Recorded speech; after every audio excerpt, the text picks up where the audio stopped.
The courtroom air tasted like stale coffee and desperation, thick enough to choke on. I was 12, sitting on that hard wooden bench, my sneakers dangling above the floor, when the judge's gavel cracked like a bone snapping. Custody of the minor children. Emily to the mother, Jacob to the father. Alex to the state. My name hung there, discarded, while Mom clutched Emily's hand like a lifeline, her eyes wet but triumphant, and Dad scooped Jacob into his arms, his face a mask of grim satisfaction. They didn't even look at me. Not once. The social worker's hand on my shoulder felt like a brand, marking me as the leftover, the unwanted. In that moment, fury ignited in my chest. Not the hot flash of anger, but a cold, smoldering ember that promised to burn everything down. They split us like we were property, and I was the scrap tossed to the curb. That night, in the foster home's scratchy sheeted bed, the betrayal sank its teeth in. The house smelled of overcooked cabbage and Lysol, the kind that tried to mask deeper rot. I lay there, staring at the water-stained ceiling, replaying the day's fragments. Mom's whispered apologies in the hallway before the hearing.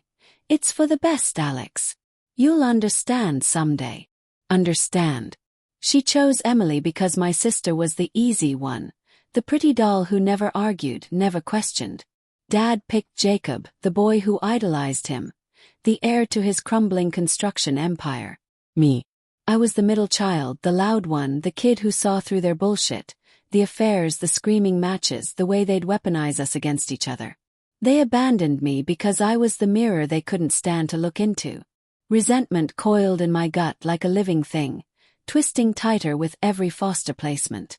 The first home was a revolving door of kids, where the parents collected checks and doled out indifference. I shared a room with 3 others, their snores a nightly symphony of neglect. School became a battlefield. Whispers followed me like shadows. "Orphan Alex," they'd sneer, and I'd clench my fists until my nails drew blood, imagining their faces as Mom's or Dad's. Heartbreak wasn't just the loss of family. It was the daily humiliation of being nobody's priority. I'd sneak calls to Emily and Jacob, their voices tinny over stolen phone time. "Mom says you're better off," Emily would murmur, her tone laced with guilt she didn't understand. Jacob, bolder, would laugh it off. "Dad's building us a treehouse. Wish you were here." Each word was a knife, carving deeper into the wound. By 14, obsession took root. I hoarded details like ammunition. In group therapy, mandatory bullshit where we'd sit in a circle and pretend to heal, I learned to listen. Other kids spilled their guts. Parents who chose drugs over them. Siblings sold off for favors. It mirrored my story, but mine had a twist. They chose each other over me. Denial warred with reality. Part of me fantasized reconciliation, a hallmark moment where they'd beg forgiveness. But fantasies curdled into darker visions. Mom's car swerving off the road, Dad's business crumbling under anonymous tips. Guilt followed like a shadow. Was I a monster for thinking this? No, I told myself, staring into the cracked mirror of yet another foster bathroom. They made me this way. The system ground me down, but it also sharpened me. I bounced between homes, each worse than the last. One foster dad, a burly ex-cop named Ray, liked to discipline with his belt. The welts on my back were nothing compared to the rage they fueled. "Life ain't fair, kid," he'd grunt over dinner, his breath reeking of beer. I'd nod, swallowing bile, while inside I plotted. School counselors noted my withdrawn behavior, but I aced classes, burying myself in books on psychology, law, even forensics. Knowledge was power and I craved it like air. Inner conflict raged. Revenge felt justified, but what if it destroyed me too? Doubt crept in during quiet nights, when loneliness hit like a wave. Was I chasing ghosts or building a cage for my own soul?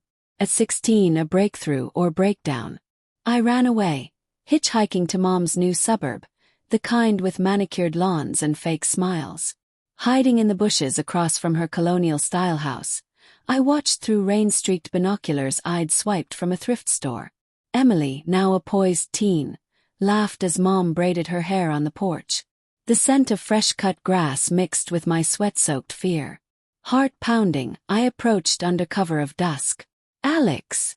Mom's voice cracked when she opened the door, her face paling under the porch light. She looked older, lines etched by time or guilt. "What are you doing here?" "I need to talk," I said, voice steady despite the tremor in my hands.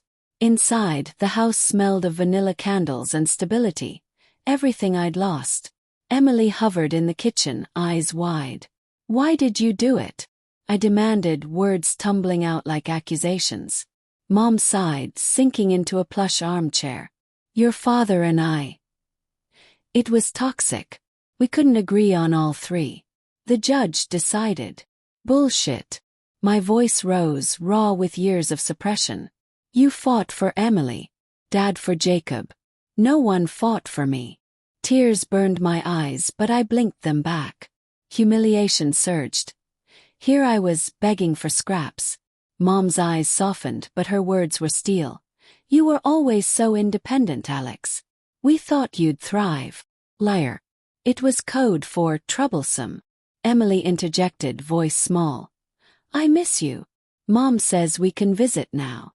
But her gaze darted away, hiding resentment or pity.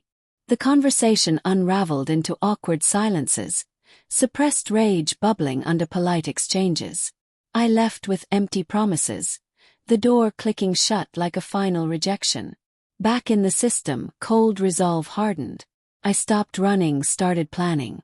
Foster homes blurred into strategy sessions.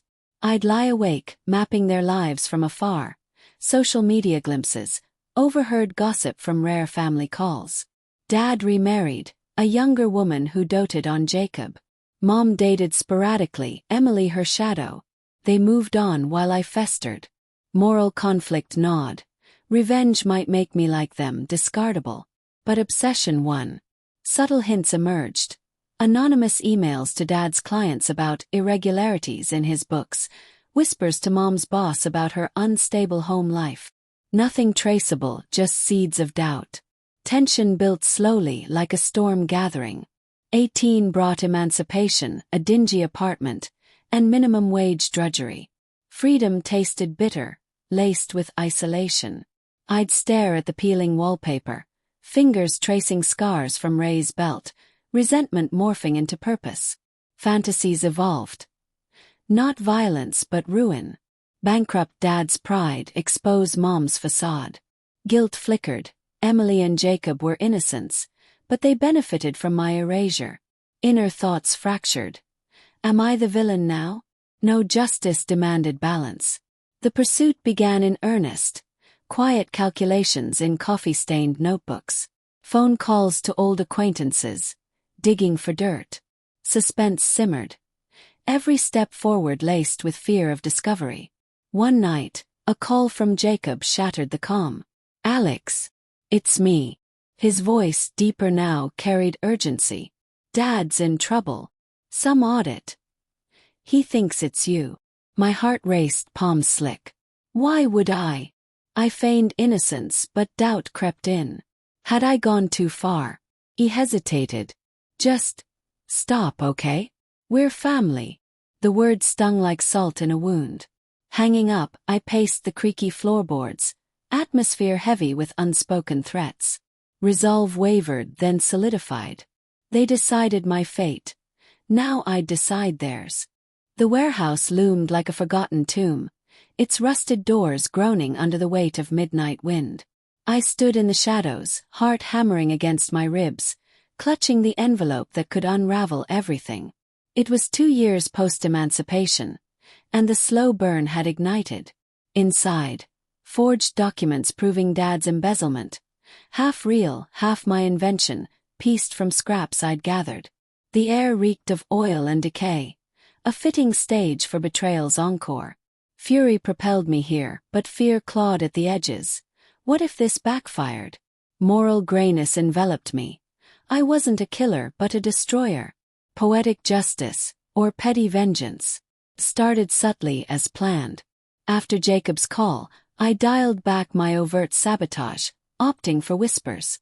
An accidental leak to the IRS about Dad's off-books deals, Tips from ex-employees I'd befriended online. Mom's turn came via social engineering, befriending her coworker, planting seeds of doubt about her loyalty. Tension rose in their voices during rare check-ins. "Things are tight," Mom admitted once, her tone edged with suspicion. "Emily's college fund. It's strained. But let them feel the squeeze." Inner conflict raged. Obsession blinded me to consequences, but guilt whispered of collateral damage. Emily's dreams, Jacob's future. Were they worth shattering? Layered motivations emerged as I delved deeper. Dad wasn't just absent. He'd been abusive, his lessons leaving bruises Mom ignored.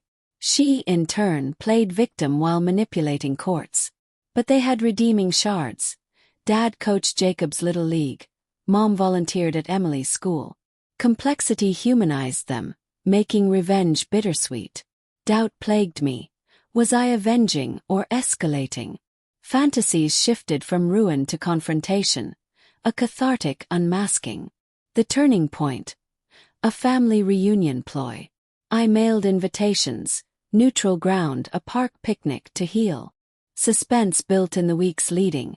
My apartment a war room of contingencies. What if they didn't come? What if they did, armed with accusations? Pacing under the flickering fluorescent light, I rehearsed dialogues, suppressed rage simmering. Heartbreak resurfaced in quiet moments, staring at old photos I'd salvaged. A family intact, smiles frozen in deception. It came. The park smelled of blooming lilacs and barbecue smoke, a cruel contrast to our fractured bonds. Mom arrived first, Emily in tow, both dressed in Sunday best. "Alex," Mom said, hugging me stiffly. Her perfume triggered memories, good and bad. Emily smiled tentatively, her eyes holding unspoken questions. Dad and Jacob followed, tension thick as fog. "This better not be a setup," Dad muttered, his grip on Jacob's shoulder possessive. We sat at a picnic table, the wood splintered under my fingers, atmosphere charged like a storm front. Dialogue unfolded naturally, laced with manipulation. "Why now?" Dad demanded, voice gravelly. I met his gaze, cold resolve masking turmoil. "Because I'm tired of pretending we're not broken." Secrets spilled haltingly. Mom admitted favoring Emily for stability. Dad confessed seeing me as too much like her. Resentment flared. "You threw me away." I snapped, voice cracking. Emily interjected, tears streaming. "We didn't know how bad it was for you." Jacob nodded, guilt etching his features. Suppressed rage boiled over in accusations, heightening suspense. Were they genuine or playing me? As sun dipped, I revealed my hand subtly. "I've been watching," I said, voice low. "Your business troubles, Mom's job woes. Coincidences?" Dad's face reddened, fist clenching. "You little shit." Mom gasped, hand to mouth. Fear spiked. Had I miscalculated? But obsession pushed forward. "You decided my life. Now I decide yours." The envelope emerged, content scattered. Emails, records, forgeries blending truth. Panic ensued. Dad lunged, but Jacob restrained him. "Alex, stop," Emily pleaded. Climax built in chaos. Sirens wailed distantly. My anonymous tip to authorities timed perfectly. Police arrived, cuffing Dad amid protests. Mom crumpled, sobbing. "How could you?" she whispered. Inner triumph warred with guilt. Their downfall was mine, but at what cost? Emily and Jacob stared, betrayal mirroring my own. "You destroyed us," Jacob said, voice breaking. The twist struck like lightning. In custody, Dad confessed. Not just embezzlement, but a deeper secret. I'd been the affair child, not his biologically. Mom knew, using it to leverage custody. The revelation shattered me. My identity a lie. Revenge's payoff was hollow. Poetic justice turned inward. I stood alone in the park's twilight, wind whipping leaves like accusations. Cold resolve faded to heartbreak. They took my family, I took their illusions. But in the end, the one left deciding was fate, not me. Obsession's price. Isolation eternal.